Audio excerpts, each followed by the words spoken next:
Hello guys, नमस्कार to all of you. आज इस वीडियो में डिस्कस करेंगे constitutional features of India and Britain. क्या अंतर है इन दोनों में, क्या सिमिलरिटी है इन दोनों में, हम इसमें इस वीडियो के माध्यम से जानने का प्रयास करेंगे। जैसा कि पहले बता दूं कि ये video UPSC exam, state PCS exam और एसएससी एग्जाम में बहुत ही बड़ा रोल प्ले करेगा to distinguish between the constitutional features of India and Britain. So let's discuss.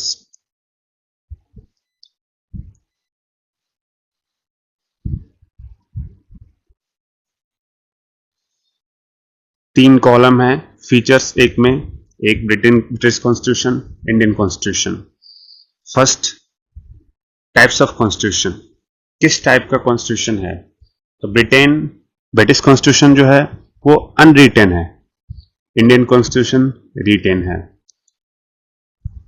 Codified भी नहीं है British constitution, but Indian constitution codified with longest constitution in the world with a detailed document encompassing all the provisions. British constitution statutes पे base है, convention पे base है, law and tradition, इन सबको blend करके British constitution को बनाया गया है। दूसरा फीचर्स है सोवरेनिटी। सोवरेनिटी ब्रिटेन में पार्लियामेंट्री सोवरेनिटी है। The British parliament is supreme, but in case of India, it's a constitutional supremacy.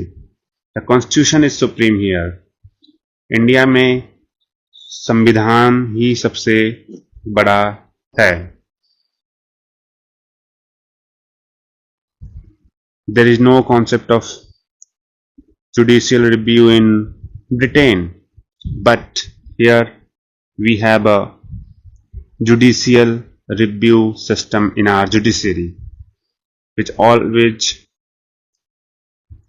keep checking the constitutionality of laws. Form of government कैसा है ब्रिटेन में? ब्रिटेन में monarchy है। Monarchy मतलब कि राजतंत्र। भारत में रिपब्लिक है। रिपब्लिक मीन्स कि हेड ऑफ द स्टेट जो है वो लोगों के द्वारा चुना जाएगा। ब्रिटेन में ऐसा नहीं है। ब्रिटेन में है monarch is the ceremonial head of the state. India में प्रेसिडेंट है ceremonial head of state. The prime minister is government head of the government in Britain, but India में भी prime minister he real head of the government होते हैं। आगे देखते हैं head of the government in India. जैसा कि पहले भी डिस्कस कर चुके हैं, prime minister is the head of the government in Britain. India में भी प्राइम मिनिस्टर ही हेड है of majority in house of Commons. House of Commons को इंडिया में ही लोकसभा बोलते हैं। तो सेम है, इस वाले में सिमिलरिटी है कि एग्जीक्यूटिव पावर जो है वो house of Commons he exercise करती है। सेपरेशन ऑफ पावर, ब्रिटेन में कोई स्ट्रिक्ट सेपरेशन ऑफ पावर नहीं है। लाइक जुडिशरी, हमारे यहाँ पे सेपरेशन ऑफ पावर आर्टिकल 50 जो डीपीएसपी का है उसमें सेपरेशन ऑफ पावर दिया गया है। आर्टिकल 50 जिसमें कहा गया है कि जुडिशरी और एग्जीक्यूटिव का सेपरेशन रहेगा। तो ये इंडिया में है। Judiciary is independent here. The constitution is supreme as we discussed earlier. The judiciary is independent, but parliament is supreme here in Britain. Judicial system कैसा है? Judicial system में देखेंगे तो no single law codified constitution to interpret, यानी कोई भी ऐसा single codified constitution में नहीं दिया गया है जिसको ये इंटरप्रेट करें to deals with the common laws institutes. No judicial review है, जैसे कि हम लोग पहले ही देखे हैं कि कोई जुडिशियल रिव्यू नहीं है पार्लियामेंट्री लेजिस्लेशन पे। लेकिन इंडिया में जुडिशियल रिव्यू को बहुत इंपॉर्टेंस दिया गया है।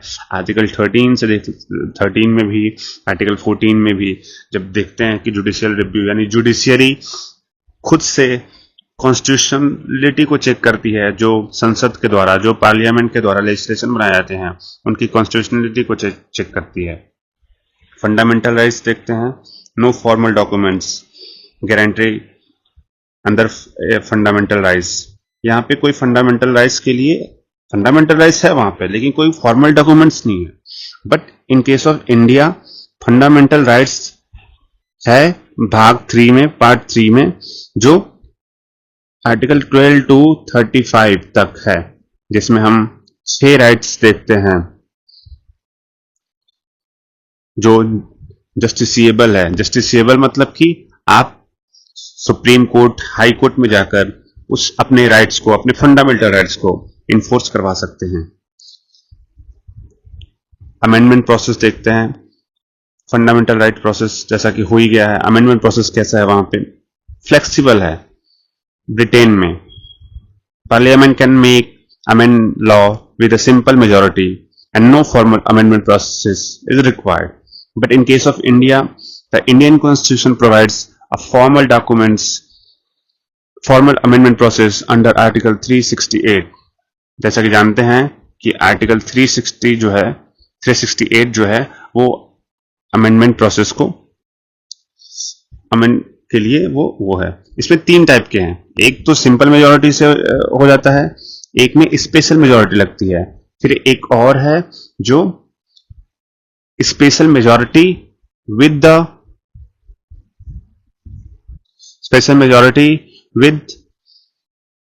The ratification bye at least half of the states. वो जब कब होता है? जब फेडरल स्ट्रक्चर पे को अमेंड करने के लिए वो किया जाता है, तब वो तीसरा वाला जो कि special majority with the ratification of by the at least half of the states. So ये है बिल ऑफ राइट्स, जो कि नो फॉर्मल, जैसे पहले ही डिस्कस किए हैं, कोई कोडिफाइड बिल ऑफ राइट्स नहीं है वहां पे। But in case of India fundamental rights, जो कि हम लोग पहले ही पढ़ चुके हैं, पार्ट 3 में है। पार्लियामेंटरी स्ट्रक्चर क्या है? ऐसा है, बाई कैमरल है। बाई कैमरल मतलब कि एक हाउस ऑफ कॉमन्स है और एक हाउस ऑफ लॉर्ड्स है। लॉर्ड्स मतलब कि जैसे हमारे इंडिया के कॉन्टेक्स्ट में राज्यसभा बोलते हैं, राज्यसभा को बोलते हैं council of the states India में, वहां पे हाउस ऑफ लॉर्ड्स बोलते हैं। हाउस ऑफ कॉमन्स मतलब कि लोकसभा भारत के कॉन्टेक्स्ट में, जैसे कि भारत में इसको हाउस ऑफ कॉमन्स बोलते हैं।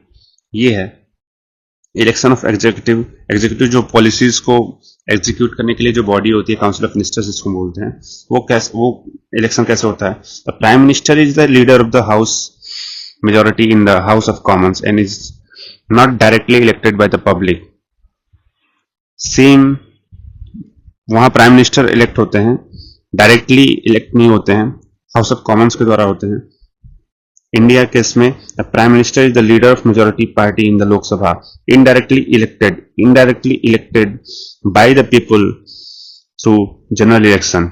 जनरल से जैसे लोकसभा के इलेक्शन हम लोग सुनते हैं, अभी रिसेंट में हुआ था 2024 में, जिसमें इलेक्शन हुआ और प्राइम मिनिस्टर को इनडायरेक्टली चुना गया। लोगों ने डायरेक्टली वोट दिया, मेंबर ऑफ पार्लियामेंट चुने, फिर उसमें एक कॉमन कंसेंसस के थ्रू प्राइम मिनिस्टर को चुना गया। प्रेसिडेंट का भी, जो प्रेसिडेंट होते हैं वो भी इलेक्टर होते हैं, बट एक इलेक्टोरल कॉलेज होता है। इलेक्टोरल कॉलेज क्या है कि इसमें इलेक्टेड पीपल को जोड़ा जाता है। इसमें राज्यसभा के होते हैं, लोकसभा के होते हैं, और स्टेट लेजिस्लेटिव असेंबली जो होती है उसके इलेक्टिव पीपल होते हैं। नॉमिनेटेड लोग नहीं इसमें चुने जाते हैं, इसमें नॉमिनेटेड लोग नहीं चुने जाते हैं प्रेसिडेंट के इलेक्शन के समय, जो इलेक्टोरल कॉलेज होता है। Amenability of constitution very flexible. Britain में बहुत फ्लेक्सिबल है, सिंपल मेजॉरिटी के द्वारा किया जाता है, लेकिन इंडिया में रिजिड भी है, फ्लेक्सिबल भी। कहते ही हैं हम लोग कि भारत का कॉन्स्टिट्यूशन, जो इंडियन कॉन्स्टिट्यूशन है, mix blend of rigid and flexibility. Provision can be amended bye simple majority, special majority भी है, consent of half of the states भी है।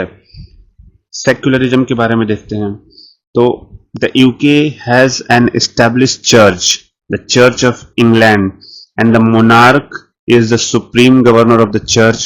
However, religious freedom is largely respected. जैसा कि हम लोग वेस्टर्न कंट्री के बारे में सोचते हैं, जो वेस्टर्न फॉर्म ऑफ सेक्युलरिज्म है, जो गवर्नमेंट को सेपरेट करता है रिलीजन से, बट इंडिया कॉन्टेक्स्ट में यूनिक सेक्युलरिज्म की बात की गई है।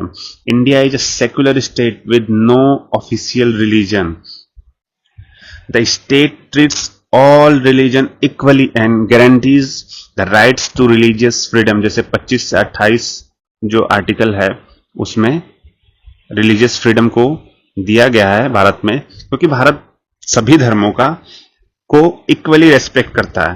ऐसा नहीं कि सेपरेट करता है, क्योंकि सेकुलरिज्म जब 1976 में 42nd अमेंडमेंट एक्ट के थ्रू हमारे प्रस्तावना में जो प्रियम्बल है उसमें जोड़ा गया था।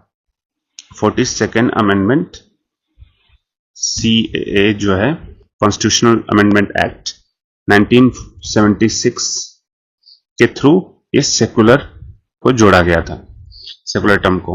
इमरजेंसी प्रोविजन के बारे में देखते हैं तो no specific provision in Britain declaring emergency.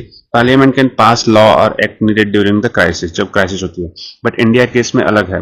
India case में डिटेल्ड इमरजेंसी प्रोविजंस हैं जो आर्टिकल 352 से लेकर 360 तक रखा गया है, जिसमें नेशनल, जिसमें स्टेट भी है 356 जिसको बोलते हैं, और ये नेशन वाला है जो 352 के थ्रू किया जाता है। फाइनेंशियल इमरजेंसी भी हो सकती है 360, जो आर्टिकल 360 है। एक और है 365 इन केस ऑफ स्टेट, जो कि जब सेंट्रल गवर्नमेंट के लेजिस्लेशन को कंप्लाई नहीं करता है स्टेट गवर्नमेंट, तो 365 के थ्रू प्रेसिडेंट रूल लगा सकता है। इंडिया के कॉन्टेक्स्ट में ऐसा है। ब्रिटेन में कोई इमरजेंसी प्रोविजन को लेकर कोई स्पेसिफिक प्रोविजन नहीं है, कभी भी किया सकता है। एक पार्लियामेंट एक सिंपल सा लॉ पास कर दे थ्रू द सिंपल मेजॉरिटी। सो हम लोग डिस्कस किए ये सब कि कितना डिफरेंस और सिमिलरिटी है between the British constitution and Indian constitution. Conclusion में देखते हैं, जैसा कि कंक्लूजन बहुत इंपॉर्टेंट होता है। द इंडियन कॉन्स्टिट्यूशन बोरोड, जैसा कि मैंने पहले ही बताया, several features from the British system such as parliamentary democracy, जो पार्लियामेंट्री डेमोक्रेसी ली गई है ब्रिटेन से ली गई है। द रूल ऑफ लॉ लिया गया है ब्रिटेन से। It diverges significantly in terms of constitutional supremacy, federalism, fundamental rights and the nature of the amendments. India's written and codified constitution provides a more structural legal framework with clear separation of power, while the UK relies on centuries of convention, common law, and parliamentary sovereignty for the governance. Understanding these differences highlights the distinct legal and constitutional tradition shaping both democracy. जैसा कि पहले ही बताया कि सिर्फ ये दो है, democracy, parliamentary democracy and rule of law, ये ब्रिटेन से लिया गया है इंडिया में। कई चीजों में भारत इंडिया का सिमिलरिटी नहीं होता है, जैसे supremacy, federalism, fundamental rights and the nature of the amendments, जैसा कि पहले हम लोग पढ़ चुके हैं। सो आज के इस वीडियो में खत्म करते हैं। आज डिस्कशन यहीं पे कंक्लूजन हो गया। सो मेरा ये पहला वीडियो है, सो ये कैसा क्या है ये आप लोग बताएं कमेंट सेक्शन में। Thank you for watching patiently and please do subscribe to this channel for more such videos.